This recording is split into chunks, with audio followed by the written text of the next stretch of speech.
আসা আইয়াবআসাকা রাব্বুকা মাকামান মাহমুদা।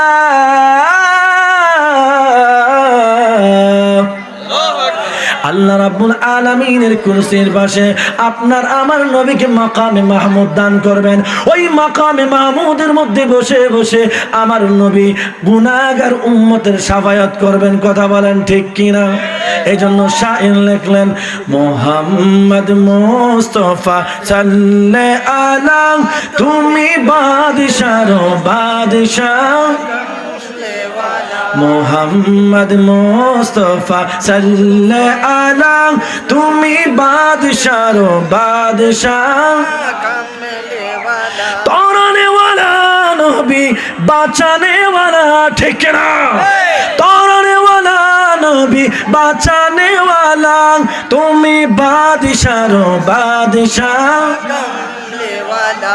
তুমি বাদশার বাদশাহ।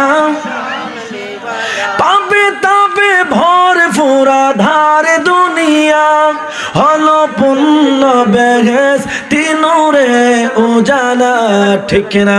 মুহাম্মদ মুস্তাফা সাল্লাল্লাহু আলা, তুমি বাদশার বাদশাহ কামলিওয়ালা। আমার নবী চলে যাবেন মিজানের পাল্লায়। গুনাহগার উম্মতের আমলনামা যখন মিজানের পাল্লার মধ্যে দেওয়া হবে, মিজানের পাল্লার মধ্যে আমার নবী দেখবেন আগে যে আমলনামা ছিল এখনো তেমনই আছে।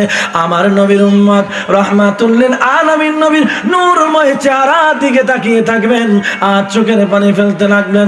আমার নবী তিনার জান্নাতি পোশাক মুবারক থেকে একটা কাগজ ওই গুনাহগার উম্মতের নেকের পাল্লার মধ্যে দিয়ে দিবেন।